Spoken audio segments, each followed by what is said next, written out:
General category में जो लोग इकोनॉमिकली वीक हैं वो ईडब्ल्यूएस या इकोनॉमिकली वीकर सेक्शन सर्टिफिकेट के लिए अप्लाई कर सकते हैं। State government economically weaker section और central government economically weaker section certificate में क्या डिफरेंस है? अगर हम Himachal Pradesh state EWS certificate की बात करें तो Himachal Pradesh state government EWS notification के अकॉर्डिंग जो लोग एससी, एसटी और ओबीसी रिजर्वेशन स्कीम के बाहर हैं और जनरल कैटेगरी में इनकम और असेट्स की कुछ कंडीशंस को फुलफिल करते हैं, उन्हें 10% रिजर्वेशन स्टेट गवर्नमेंट और पब्लिक सेक्टर अंडरटेकिंग्स में डायरेक्ट रिक्रूटमेंट में दिया जाएगा।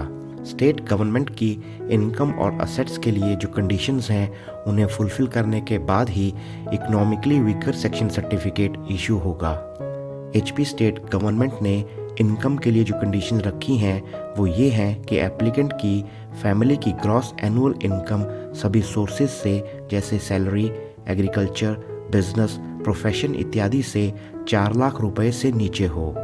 इनकम की इस कंडीशन के साथ असेट्स की कुछ कंडीशंस भी फुलफिल होनी चाहिए, जैसे 1 हेक्टेयर या 3.95 बीघा से ज़्यादा एग्रीकल्चरल लैंड रूरल एरिया में और 500 स्क्वायर मीटर से ज़्यादा लैंड अर्बन एरिया में नहीं होनी चाहिए। रेजिडेंशियल फ्लैट या हाउस या सिंपली आपका घर 2500 स्क्वायर फीट या 232.25 स्क्वायर मीटर से कम होना चाहिए, चाहे वो रूरल एरिया में हो या urban. Family members income tax पे नहीं होने चाहिए।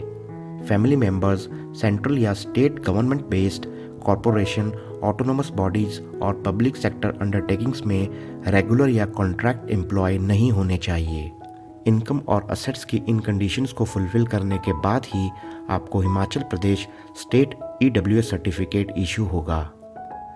इनकम सर्टिफिकेट और स्टेट ईडब्ल्यूएस सर्टिफिकेट कैसे बनाएं, डिस्क्रिप्शन चेक करें।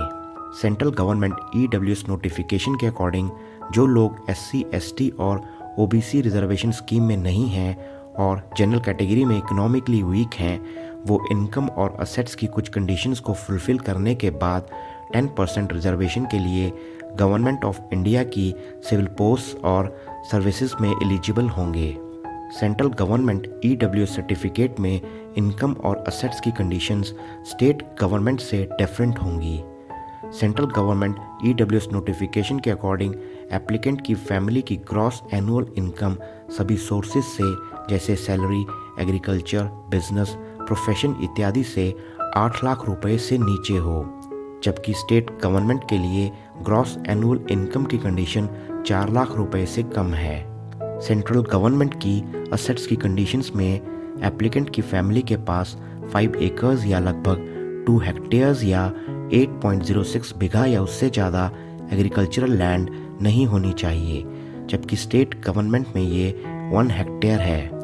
एप्लीकेंट का रेजिडेंशियल फ्लैट 1000 स्क्वायर फीट या इससे ऊपर नहीं होना चाहिए, जबकि स्टेट गवर्नमेंट में ये 2500 स्क्वायर फीट है।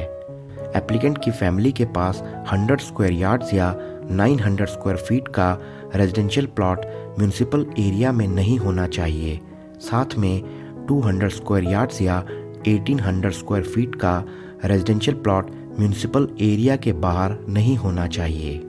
इनकम और असेट्स की इन कंडीशंस को फुलफिल करने के बाद ही आपको central government EWS certificate issue होगा।